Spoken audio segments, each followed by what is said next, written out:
what I can't deal with is the hell of a journey that I've taken my children. You take a lot of responsibility on for that, don't That's been my fault for allowing the stress of something I should not have allowed of. But it's the way my life has gone. Gonna have to stand up, own up, and carry on. I'm just lucky. On that day, I had a miracle.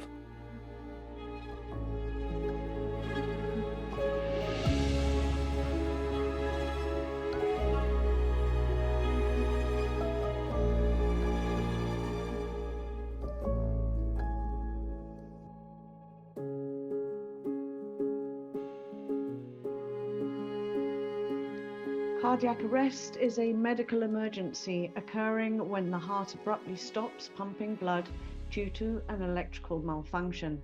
It leads to a sudden collapse, loss of consciousness, and no pulse. Treatment requires immediate CPR and defibrillation to restore that rhythm. While often fatal within minutes without intervention, prompt action can save lives. Today's story teaches us a couple of life lessons, but they are life lessons that we all know about. For example, the importance of a healthy work-life balance, and also living in the moment. Two things that perhaps so many of us do not apply. So today, to hear how that exactly happened, we meet Sean. So Sean, we want to look at your story, but your story is a very long one. And the first part of it is instrumental in where you find yourself today. So much has happened as a result of your work with the police force, the Royal Gibraltar Police. We won't go into that because it's a very long and complicated and sensitive story. So we want to take it from the fact that as a result of things that happened, you were living on a knife edge, you were incredibly stressed, and that has been a very deciding factor to what happened next. And life took a turn. What happened? Well, basically, I was a number of years, like you say, very, very stressed, very, very little sleep, very paranoid, because I knew how things worked back in the old days, in the old job. Basically, on 2023, on June the 29th, after years of this stress, I think starting from 2020 with lack of sleep, like I say, 3 or 4 hours, not allowing my children to answer the door, always on, like you say, on a knife edge. On the 29th of June 2023, I have to tell you what people have told me about that day, because I can't remember, due to the brain damage caused. Apparently I was in Spain. I'd gone to see my dad. I arrived home in the afternoon. I was tired, I went to bed. I got up out of bed, I don't know what time, and I sat on the sofa, and my wife at the time, Tiffany, she heard snoring, and she told me, of course this is her part of the story because I didn't know, she told me, "You're already fallen asleep." And when I had no answer, obviously, she looked round and saw that I was purple. Right. And I wasn't breathing. So she immediately called 911 or 199, whatever it is. And the kids came in to the room, and on the call to the controller, that she explained that I was purple, obviously because no oxygen was going to my brain or to my heart. Wasn't pumping any oxygen to the brain. So I was there, the snoring were my last breath. The controller told her to place me on the floor and start CPR. By that time, my children had come in. One was 11 years old, one was 13. I was dead on the You floor. were dead. Heart completely stopped. Yeah, that's why I remained purple. Yeah. And she carried on doing CPR. My son apparently was trying to wake me up by slapping me on the face, telling me to get up. Yeah. Like I say, this is Tiffany's account. account. Obviously, I don't know. The controller continued saying not to not stop CPR, that the emergency response was on its way. So my Tiffany sent the children downstairs, so as soon as they arrived, they could bring them straight up to where I was. Anyway, on arrival, it was approximately 11 minutes.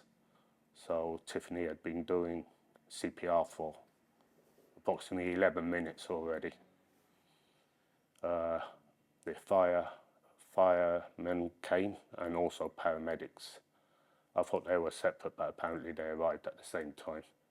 And they continued doing CPR. Alternatively, paramedics, and then due to the amount of time, the firemen would take over, or vice versa. And this carried on for 21 minutes. So I was practically dead for 30 minutes, 32 minutes. Because what's happening in CPR is that they're massaging the heart, so the blood flow is going, Yeah, the oxygen is basically going around. they were pumping blood around my brain. Yeah, but your heart's not working at all on its No, own. the heart, I had no pulse. Yeah. After 21 minutes, the paramedics got a pulse, and they decided it was time to move me, so they put me on the stretcher. They took me down. Obviously, the stretcher didn't fit in the lift, just my luck said they had to carry me down the stairs. Good Lord. Just as well, it's only the first floor, but it ends up being the third floor. Third floor in that building, yeah. Yeah. And I was taken to A&E, where I was put into on the way to A&E, I was defibrillated twice to try to get the heart rhythm correct. And on arrival in A&E, I was put into an induced coma. At this time, everyone thought it was a heart attack. Once in the induced coma, I was sent to Keelon in Pulmones in that night. So it would have been about 10 o'clock from what they tell me. And they did an angiogram, found that my heart was perfect. There was nothing wrong with my heart. And that I had had a cardiac arrest, which are completely two different things that people don't know. Yeah. It's very important that we say that stroke, a heart attack and cardiac arrest. Cardiac arrest is the interference of the cardiac arrest is the electrical short circuit to the heart. The heart, when they done the angiogram, they saw I had no clogged arteries or anything, so they knew it was a cardiac arrest. I was then brought back on the next day, back to Jib and taken to critical care unit. Still remaining in a coma for, I believe it was 6 days. On doing a scan, they realized that I had hypoxia, which is brain damage, and also suffered pneumonia while in the coma, which can happen, so they tell me. I spent 3 weeks in critical care unit, and lost my memory, learnt to walk again, didn't know anything. I was like a baby. But anyway, I started, the physio came, we started to learn to walk again, and about 3 weeks into being in in the critical care, I was sent and they decided to put a defibrillator, an ICD, the defibrillator with an ICD, with a pacemaker. So I've got the two in one unit. I came back from that. I'm still suffer for over 2 years now because of the pain.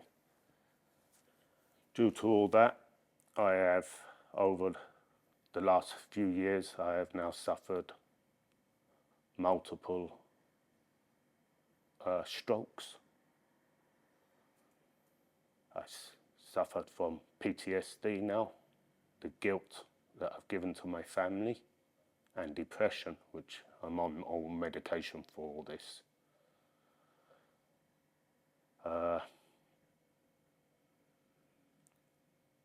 Anyway, I learned to walk again.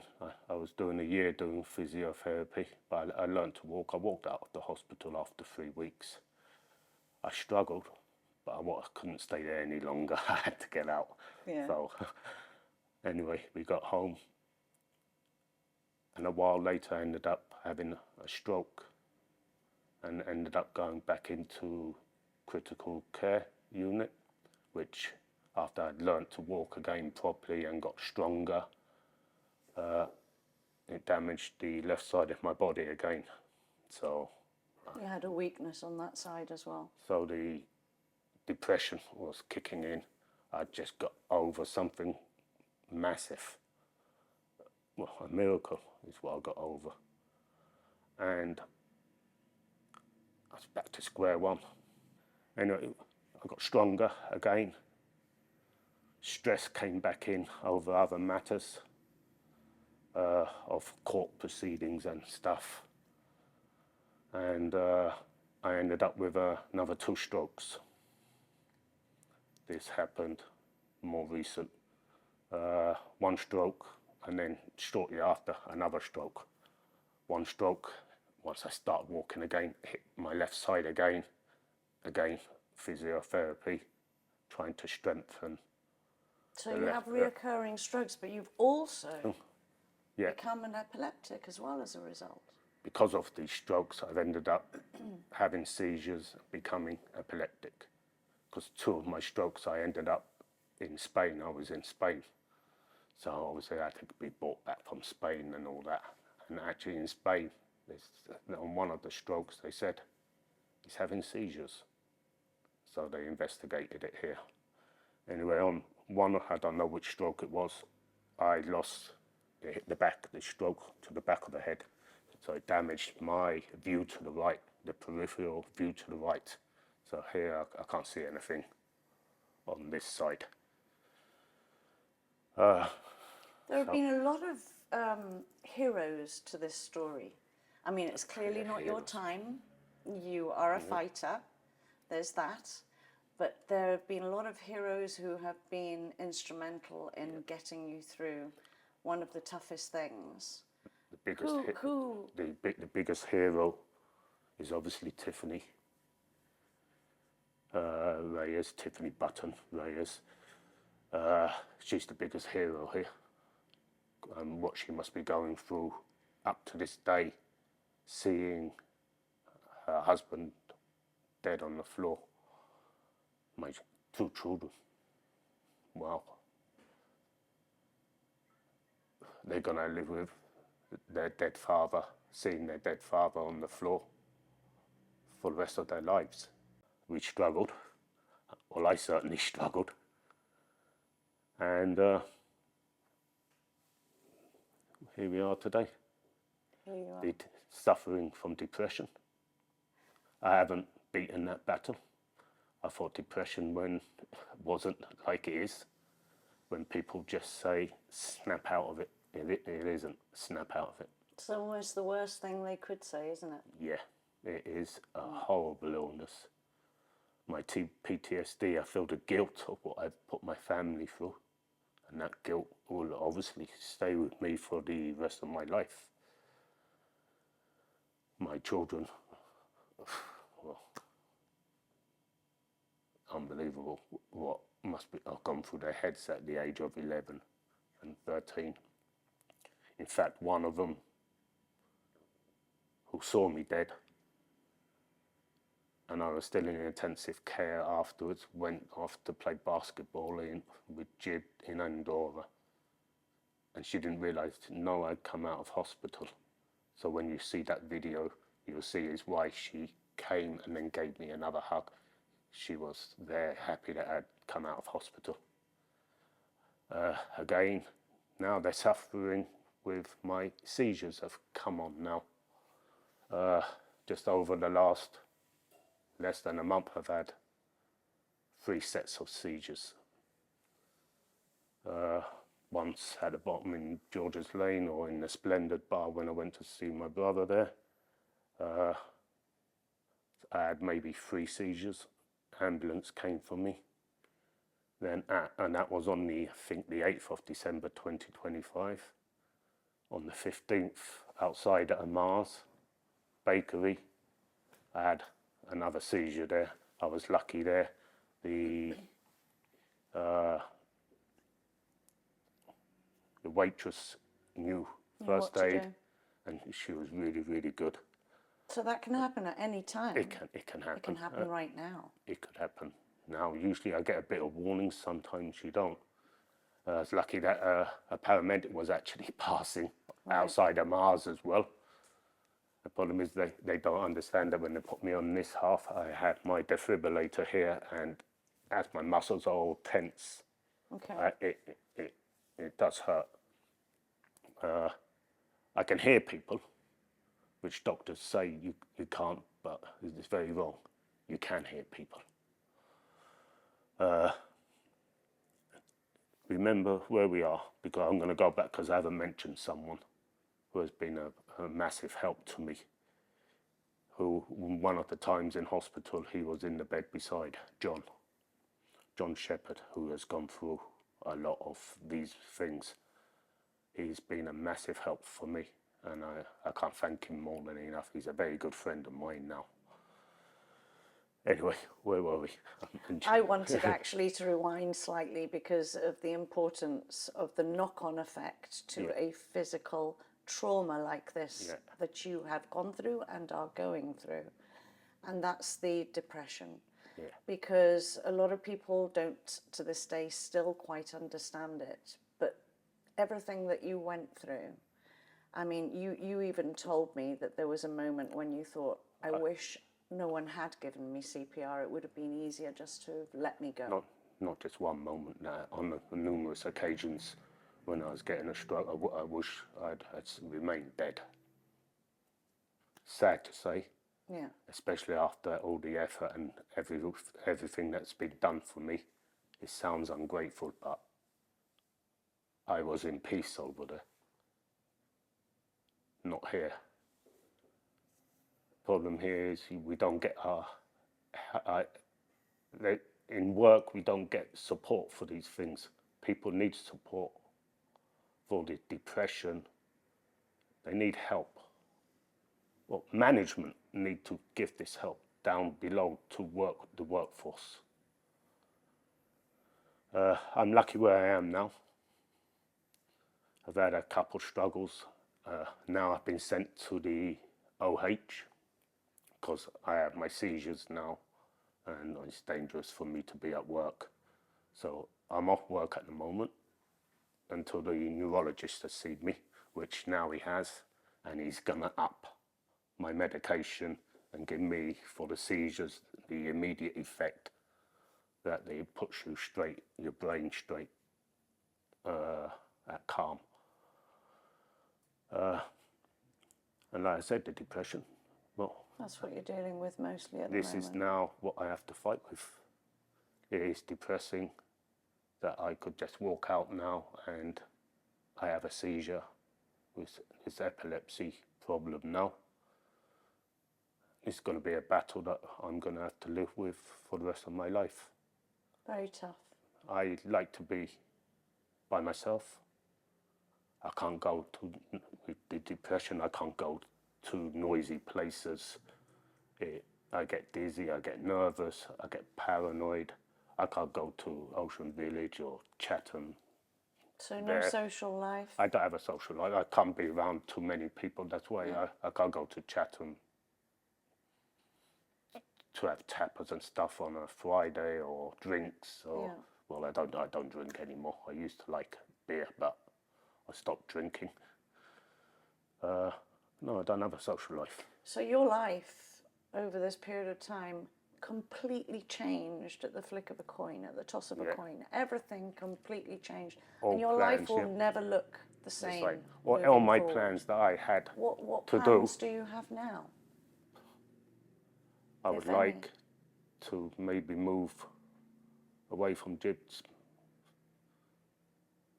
maybe move up with my dad for a little while up in San Pablo, have some solitude, not depend on people. I don't want people to be reminding me. I don't want my children having to say, Dad, have you remembered your medication, Dad? Because with the brain damage and the strokes I do forget things. As you can see, if you're not reminding me, I go off onto other subjects. So it's been a hell of a journey. But I can deal with that. What I can't deal with is the hell of a journey that I've taken my children. You take a lot of responsibility on for that, That's been my fault for allowing the stress of something I should not have allowed of what they had done to me is unforgivable. And I wish them no harm. I wish no one any harm. But it's the way my life has gone. Gonna have to stand up, own up, and carry on. I could talk to you for much longer. Yeah, we're running out of time. Yeah, it does happen. Before we wrap this up, I just want to leave a little taster for viewers at home, because what we haven't covered, but it was incredibly interesting. I think I know what's coming. Was your afterlife experience. Yeah. Something I never believed in. Experience. You were a skeptic, never believed in it. Yeah. But it happened to you. Wow, what an incredible place. I will never forget it. I walked through the meadows with a small shadow holding my hands, which I believe is a child you lost. If you read here, I don't know if you can see it from here. Yeah. In 2019, Tiffany had a miscarriage, and I believe it was him, was the child. The child, there were like castle buildings, the nice stone castles, and this child took me to a barn, a shed. In England we say barn, even though I'm local.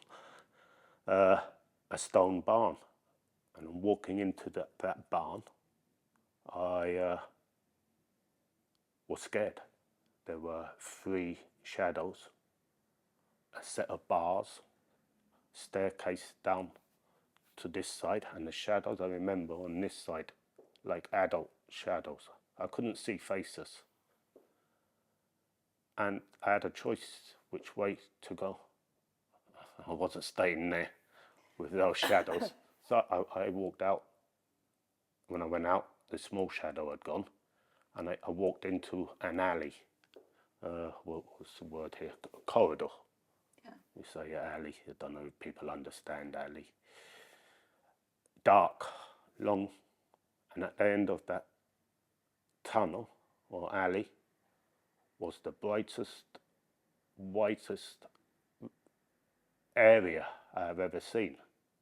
There were no lights. It was bright and pink flowers. And the peace that I felt there wasn't a peace that you feel in, like you've had a good night's sleep. This was as if everything had been lifted from you, that you were floating. Beautiful. And then I woke up and I started remembering things 17 days later or whatever, when I started to remember things. and starting to get my memory back.